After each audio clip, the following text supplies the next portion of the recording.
Me, my boyfriend, and his side piece, who was also my Neo, got into an altercation in Miami on spring break. Welcome back to episode 4 of My Howard University lore slash why the fuck did I date that Howard man? And we're gonna call this episode the Aftermath. And remember, during this series, you can use the code #lore for 50% off my entire site, including my vanity bags and my eye mask. So boom, at the end of episode 3, I told y'all about me and Becky getting into an altercation in the middle of a Greek party in October of 2018. I had already let my line sisters know what happened so they could be prepared because I just knew that this was going to turn into a big ass mess. So boom, my number calls me and I just love her so much because she was just always on my side. She's like, Number, oh my God, what happened? And I'm like, Number, I tell her what happened. I tell her why I fought her. I tell her what led up to this. She's like, people are mad. They feel like you shouldn't have done that because you're her big sister. You shouldn't be fighting her. But she was like, I would have fought her ass too. Boom, remember, this happened at like the beginning of October.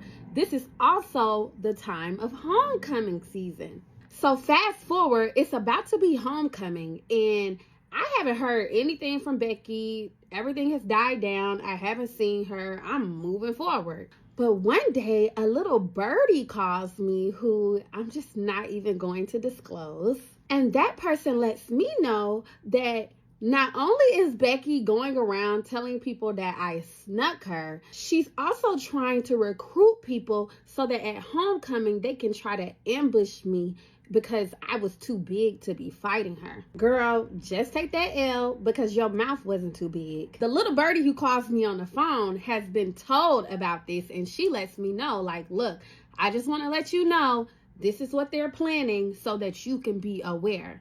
I'm like, good looks.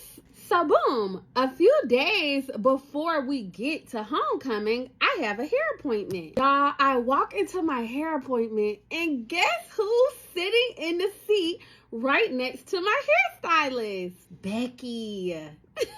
Mind you, I just have been told, not this day, but maybe a few days before, of these little plans that they have for me at homecoming. So when I see Becky, forgive me, but I'm like, oh, all we got is space and opportunity. So I say, hey, Becky, you ain't got nothing to say today? You ain't gonna speak? Mute! That's what I thought. My hairstyle is looking like he's confused. But remember, Maya is not a bully. So if you don't want no smoke, even though you got all that mouth, I'ma let you rock. So fast forward, I'm getting ready for like the New Year festivities, but I'm in the nail salon, and who walks into the nail salon? Twitterfinger's roommate and line brother. Now, when I'm in the nail salon, I'm on the phone with my new boo. Me and Twitterfinger's roommate, we used to be, kind of close. So he like, who you on the phone with? Mind your business. So boom, fast forward. I want to say it's New Year's. And I am drunk, y'all. And y'all are going to be so mad. But some kind of way, I can't remember, but I end up with Twitterfingers. I was young and drunk, y'all. Young and drunk. Y'all remember, I'm drunk. And I think him and I have a conversation. This is my first time talking to him since all of this stuff has happened. He tells me how he knows about what happened with me and Becky and how she caught him crying after the fact. He also says that he's not talking to her anymore. He's not been dealing with her and he haven't been dealing with anybody. Y'all, I just wanted to hear anything clearly because we all know that this is a lie. But boom, I go to sleep. Next thing I know, I think it's like 2, 3 in the morning. This man is throwing my clothes at me, telling me to get out. He done went through my phone and seen some stuff that he didn't like. Again, y'all, this is like 2, 3 in the morning. I wake up, I look at him, I'm like, please. Literally laugh in his face like, you mad at me about men in my phone? Yeah, no. So boom, fast forward. Remember, this is his senior year now.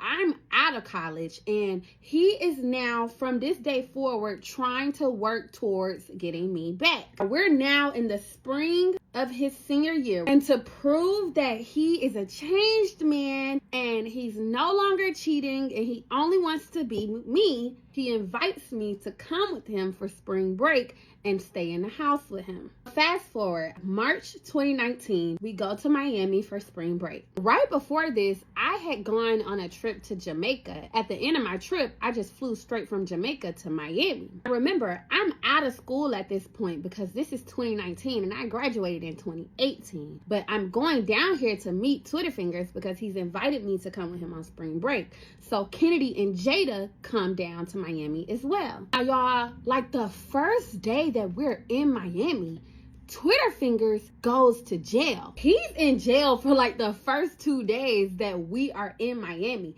So every day he's calling my phone from the jail. I'm having to accept these collect calls and he's on my phone. You know how the dudes do. Well, you might not know, but he's on my phone with all the jail talk. Like, I love you. Oh my God, I'm so glad you helping me.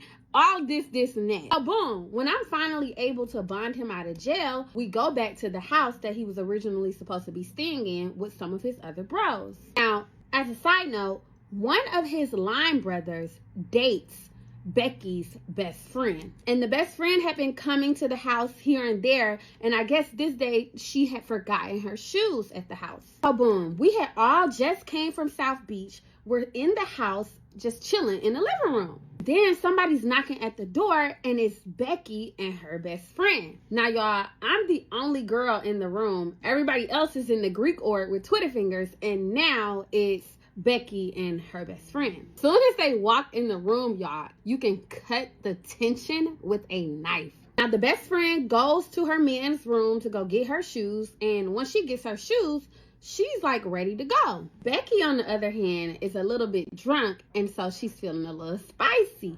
So she decides that she doesn't want to go. She wants to stick around. Everybody in this room knows what has happened prior between me and Becky. But when she walks in the room, I'm trying to let everybody handle it. I'm not going to jump up and do nothing crazy. You know, I'm trying to give her her grace because at this point, it's been like 4, 5, maybe even 6 months since that altercation between us happened. Oh, boom, y'all. I'm looking at Twitterfingers and he is visibly uncomfortable. Like, he does not like this. Remember, he had told me that him and her were no longer dealing with each other. But of course, I later found out that that was a lie. So boom, the other dudes in his Greek org are trying to casually kind of tell them that, all right, like, you know, y'all can go now. But Becky does not want to leave. She wants to stay. I'm watching all of this happen and I'm just sitting there like not saying a word, just looking at her as they're trying to get her to leave and she is not trying to leave.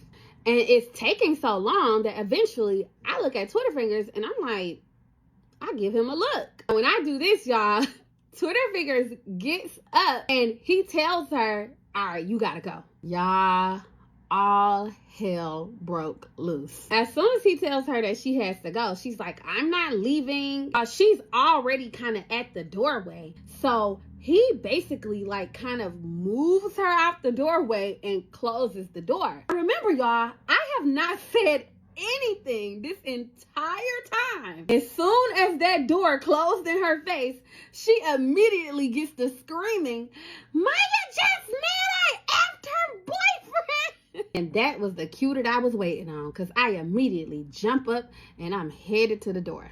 Come back for part 2.